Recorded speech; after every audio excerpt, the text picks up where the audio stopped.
So we know there's more questions than there are answers, and we're doing our best to bring you answers, but yet there's still more questions. So today we went to the source and we hope to clarify a few things for everyone. Stay tuned.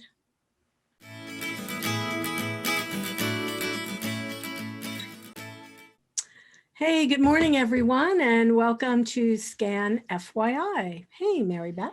Good morning, Andrea. How are you? I'm good. I'm good today. Good. Well, we are happy to have with us. Good morning, Dr. Fisher. Dr. Fisher. And Dr. Fisher is coming as our special advisor to the New Jersey Commissioner of Health. So we're happy to have you back with us again. Yes, thank you. Thank you very much. Oh, I'm happy to be here. And I'm still at Monmouth Medical Center. Yes, so of course, yes. Put in a plug for them. Yes, thank you, Monmouth Medical Center, for helping us out. Yes. Oh my God. I was gonna say the $1 million question is, so where are we at, and give us an update. That's all. That's a loaded question. So as you both know, I always start with my disclaimer. Yes. So I am going to tell you what is happening as of this day in March 2021. It may be different tomorrow, the next day, the next week, the next month. But right now, we were getting really pretty comfortable that the epidemic was, this branch of it was starting to drop, and that we were really seeing many fewer cases in New Jersey. So that part's still sort of true. Unfortunately, the drop has become a plateau. So we're not seeing that nice drop in cases and hospitalizations and deaths. Things have started to plateau. And the worst news is that throughout the country, in some areas, the cases are actually starting to go up.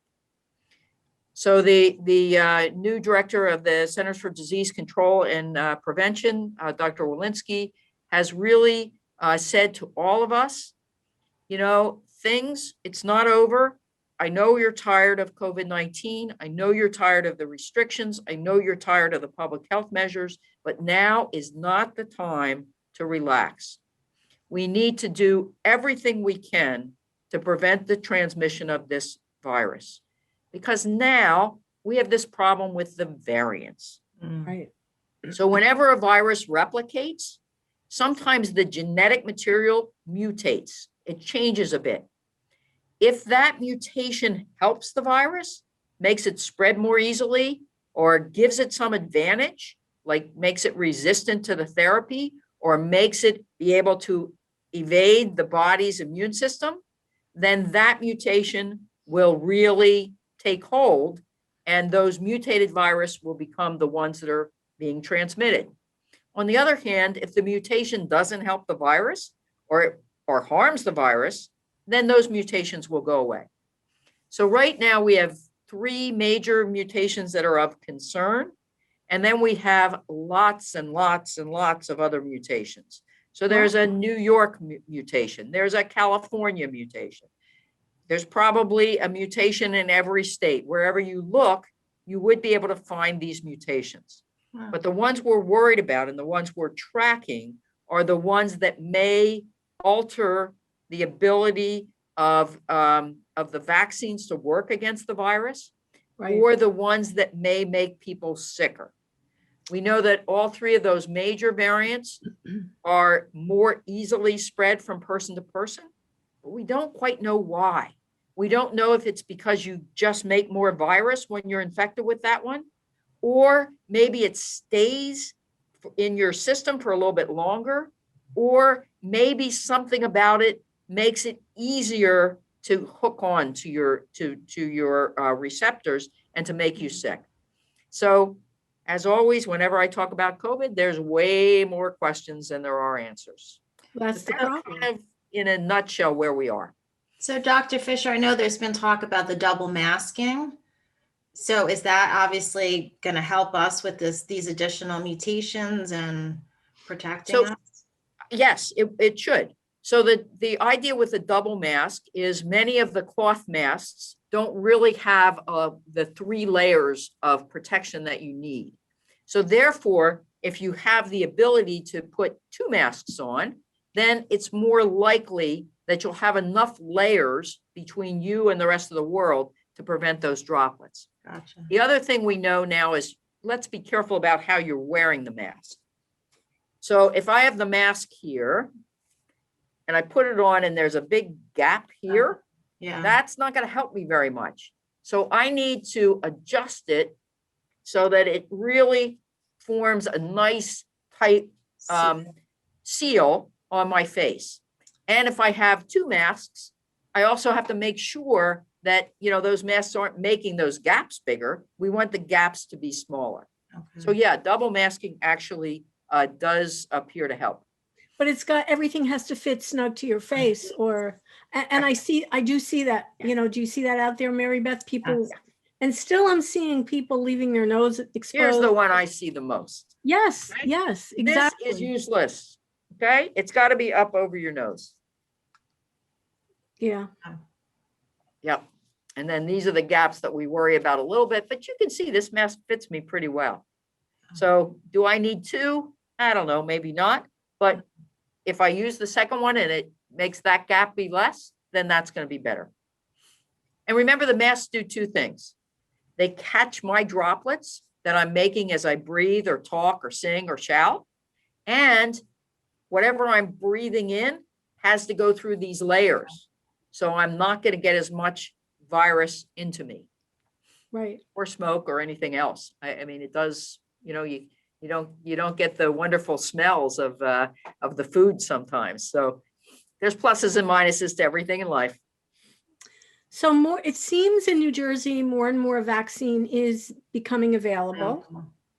And so what's the story on that? I know people are tired about being on a list. I'm on a list. I'll be on another list. Is there any thoughts about this?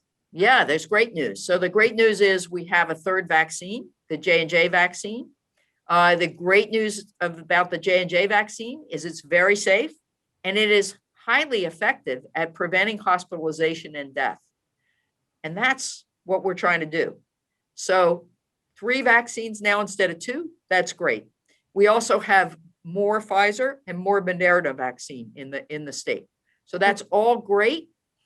But at the same time that we have more vaccine, we're getting ready to open up the eligibility to make more people eligible.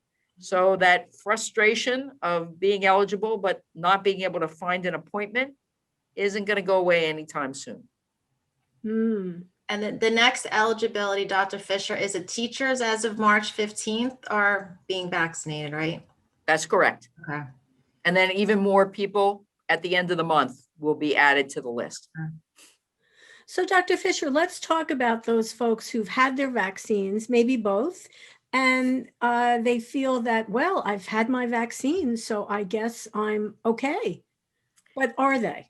And are we okay around them? So I want everybody to get vaccinated, and I definitely want you to get both both doses if you're getting the Pfizer or the Moderna. With the J&J right now, it's a single dose. Single dose does the trick. And then I want you to be particularly careful for the month after you get vaccinated, because it takes time for your immune system to make that antibody. So for the 2-dose vaccines, you don't reach that full protection until 2 weeks after the 2nd dose. For the J&J vaccine, the Janssen vaccine, you start making the antibody pretty quickly, but your full protection actually evolves over time. So yes, you do want to continue to protect yourself. The next thing is, I told you there's these more variants coming up all the time. We don't know for sure how good the vaccines are going to be against the variants. So for now, even after you're fully vaccinated, you still need to wear the mask, keep the physical distance, wash your hands, stay away from crowds, don't travel, and get vaccinated, of course. But we already said you've already been vaccinated. So even if you're vaccinated, walk around like you haven't been vaccinated. Yeah, Yeah, Exactly. that's exactly right. Yeah. Yep. exactly right. So I heard your don't travel. People are thinking warm weather, they're itchy, they want to go someplace. I'm right there with them. I'm really itchy because I love travel, Yeah. but now's not the time. So we really need to wait to see what's going to happen with these variants, to see if there's going to be that fourth surge. So hold off for a little bit longer. Now, what about travel to your grandchildren and Right, your right. rest of Local your travel. family? Right. So local travel. So local travel, I think if you're fully vaccinated, and particularly if they're vaccinated, now your grandchildren aren't going to be vaccinated, but if everyone's been, following the rules, then I think once you're vaccinated, you actually can safely go visit your grandchildren, and you can probably even give them a big A hug. Wow. Well, that deserves a toast. Yeah. Thank you. Hugs. Just for saying it. Awesome. That is great news. I think a lot of people are waiting for that hug, right? I know I am. But under those conditions. Yes. Under those conditions, yeah. But getting on a plane and flying, even within the US is really not the best thing right now. Yeah. I mean, I'm not even sure going into New York City is the best thing because of the New York variant, and we just don't know enough about it yet. So I think, we know if it's in New York, it's going to be in New Jersey soon, but, I still be careful. Well, I So think that's keep a your, pretty important keep thing. your bubbles. Yeah, yeah. All right, maintain your bubbles. bubbles.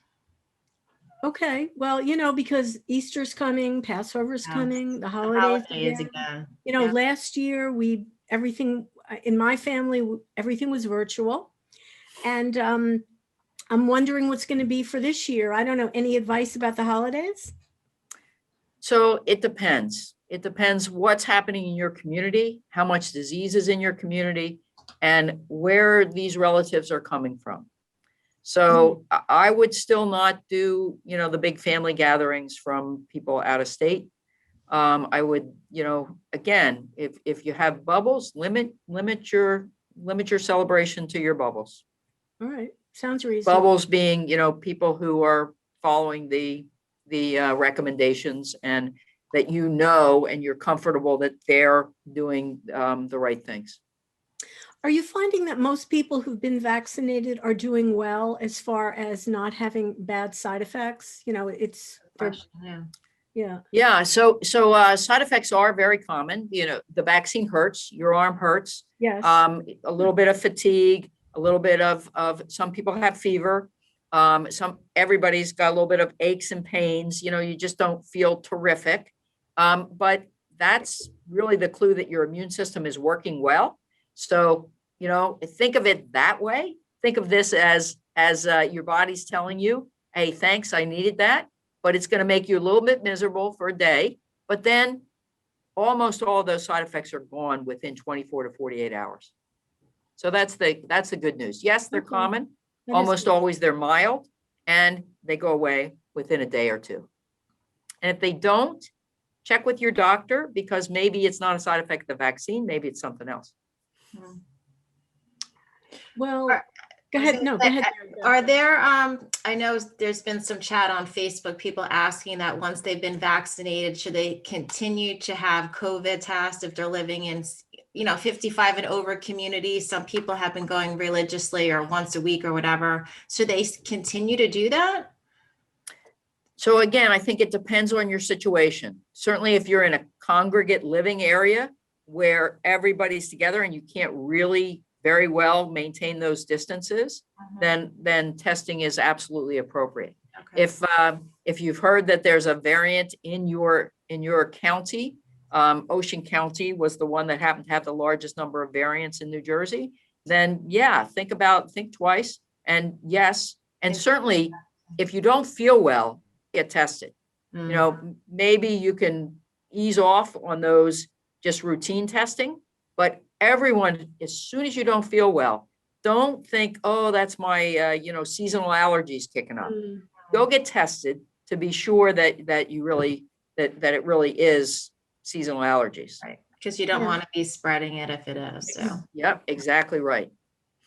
Now, Dr. Fisher, I know you don't have a crystal ball. Nobody does, but any predictions for the summer? I'm hoping the summer's going to be better. And if you'd asked me last week, I would have said, boy, I think we're getting close to the end here. We're getting people immunized. Everything's great. But I'm a little bit concerned about the recent leveling and uptick. So I'm not quite as optimistic as I was last week. Okay. But I'm still, I'm an optimistic person by nature. So I'm hoping that we're going to get a little relief by the time it's summer. And the one thing, no matter what, when it's summertime, you can be outdoors. And we know that it's much safer to be outdoors. It's easier to stay away. And the wind and the sun and everything else just are not good for virus transmission. So I'm going to be happy when it's summer because we're going to be able to at least get outside and take a break. everyone needs that. We all need breaths. that. Yep. So even if you're social distancing and wearing your mask, at least you might be at a barbecue Yeah, with absolutely. a family. Well, that is something to look forward to. You bet. But I guess we still all have to do our part and continue everything that you mentioned earlier. In fact, just reiterate that for everyone. What are the most important things still that we need to do to overcome this plateau? Wear the mask, wear it properly over your nose and mouth. Keep a physical distance. I always talk about physical distance. I never talk about socially distancing because we're way too isolated and we know that's not good for people's health. So be socially connected, but do it at a distance. So 6 feet distance, avoid crowds, avoid people who are sick, stay home if you are sick, get tested if you're sick, answer the call if you get called by a contact tracer. Download that app, that COVID-19 app for New Jersey, because it helps with contact tracing.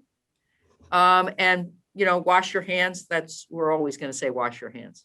Right. And then as soon as you're eligible, as soon as you can, get the vaccine. Any one of them, any one of the 3 vaccines, get it when you're eligible.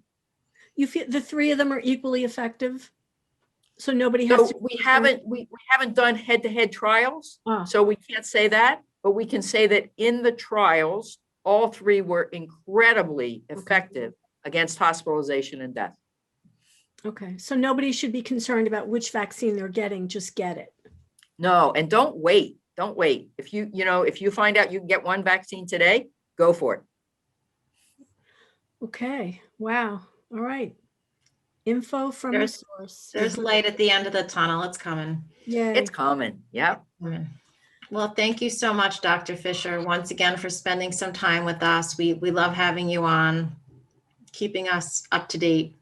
Really, it's really wonderful. Special advisor to the New Jersey Commissioner of Health. Again, congrats on that new position. Thank you. Really Thank you. wonderful. And have me back at the beginning of the summer and we'll see where we are by then. Yes. Lucky for us and for you, Dr. Fisher agrees to be with us quarterly to give us a good update on what's going on. And apparently there's still a lot going on. So we'll be curious to see what happens in the summer. Very good. All right. Indeed. Remember, if it's important to you, it's important to us. I'm Andrea Tarr. We'll see you next time on Scan FYI. Bye, everyone. Have a good Bye, day, Dr. Marybeth. Fisher. Take care, everyone. Stay safe.